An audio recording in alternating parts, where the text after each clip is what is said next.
The first thing I did after being reborn was take my girlfriend home to have a baby. The moment the baby was born, 100 kids suddenly appeared in my house. All because in my past life, my brother had me tied to a 100 times profit system. I made 5,000 and he got 500,000. My design had just been shortlisted, while his went straight onto an international podium. I worked myself to death for a little overtime pay, while he did absolutely nothing, and automatically got 100 times my earnings. And our parents were the masterminds behind it all. They put me down every day, pushing me to work harder, grind harder, and get ahead, just so Xiaofeng could succeed without lifting a finger. After being reborn for Xiaofeng's sake, I decided to let him feel that 100-fold pain too. So I made a huge decision. I went and donated blood 500 cc at a time. I held myself underwater to make myself suffocate. When I showered, I cranked the water up to 100 degrees. In the end, I was tortured so badly I rolled on the floor, but Xiaofeng had zero reaction, like nothing happened. He even shot me a smug look now and then. I instantly felt crushed. My mind was full of questions. Was this 100 times profit system one way only? Only good stuff gets multiplied? Come on, Xiaobo, drink the chicken soup. Your health is everything. Only when your body is strong. Can you work even harder to make money? I looked at my parents' concern, and my heart felt all kinds of bitter. Every meal I ate was strictly controlled by them. Since I was little, I was never allowed junk food. I wasn't even allowed to eat anything outside the house, because Xiaofeng would feel it 100 times over. But Xiaofeng was different. He partied every day, stayed up gambling, and always had a cigarette in his hand. And all of it ended up showing on my body. I quietly finished the fruit and drank all the soup. Then I picked up my phone and asked my boss for 3 days off right in front of them. Then I opened a delivery app and ordered like crazy. I went to my room, turned on my computer, and started gaming. On purpose, I let the delivery guy show up with 100 bottles of liquor, 100 packs of cigarettes, and 100 packs of betel nut. The second I got them, I ripped them open. Then I lit 10 cigarettes at once and took a hard drag. I tilted my head back and chugged half a bottle of liquor. Then I stuffed a handful of betel nut into my mouth. That burning, tearing feeling hit me so hard I started sweating. The liquor burned down my throat, through my chest, and into my stomach, instantly setting me on fire. My face flushed red in seconds. The veins at my temples throbbed like crazy, and deep down it felt amazing. Finally, I locked the door and gamed all night. My adoptive parents looked like they had seen a ghost. They exchanged one look and kicked the door open. They rushed right up to me. After slapping me hard across the face, they confiscated everything. But that wasn't enough. They pulled out every cigarette and snapped them. Then they poured all the liquor down the drain.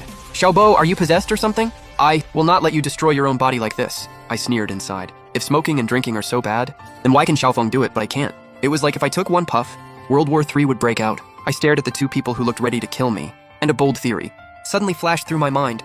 I got it. I finally got it. I think I finally understand the rules of this 100 times profit system.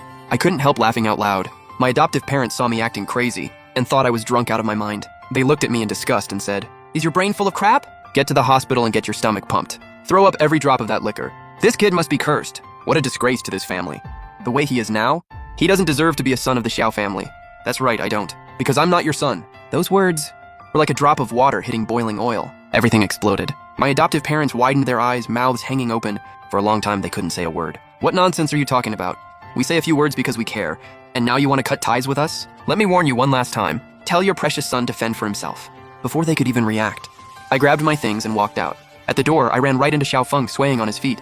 He was usually well-fed, rosy-cheeked, and full of energy. But now, exhaustion was written all over his face. He had to hold the wall just to barely walk. We stood face to face. I could even clearly smell the alcohol and cigarette smoke, and betel nut coming off him. I had my proof, and the effect was obvious. The 100 times profit system his family bound to me had nothing to do with whether the result was good or bad. What mattered was whether my brain was excited at the time. Like donating blood, holding myself underwater, or showering in boiling hot water. When I did those things, my brain resisted out of fear. There was no excitement, only hatred and pain. So the system never transferred even a tiny bit of damage to Xiaofeng. But gaming, drinking, and smoking had been forbidden for years. I craved them so badly that even thinking about them got me excited. And when they actually entered my mouth, my brain probably hit its absolute peak. So when it reflected onto Xiaofeng, it also became 100-fold damage. I only stayed up one night. For him, it was like staying up 100 nights. That's why he was tortured into this ghostly state.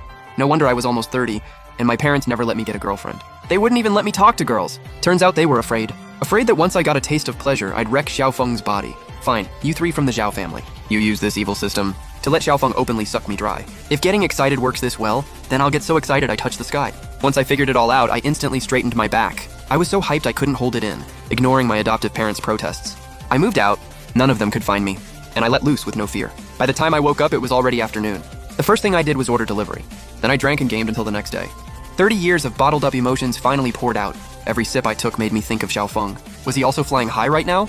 I had only moved out for 3 days, but Xiaofeng's body already looked half drained. He started being unable to wake up during the day, and unable to sleep at night. Every day, under the numbness of 100-fold alcohol, he started talking nonsense. And he was already a bad drunk. The moment I drank, he started getting handsy with the young women at work. He didn't even care if it was the boss's wife. Your face is so smooth. Come on, have a drink with me. In the end, the boss's wife screamed in terror, and the big boss kicked him over 30 feet away. But Xiaofeng wasn't scared. Because he knew The system would fix this flaw in 1 year. By then, he'd have nothing to fear and I couldn't get revenge. I'd be completely helpless against him. And I also realized that if I kept smoking and drinking all day, my own body would suffer too. So I needed to think of a better way. I lay in bed, tossing and turning, thinking hard. Finally, hard work paid off. I actually came up with something. I'm a 29-year-old grown man. Getting married and having kids is totally normal.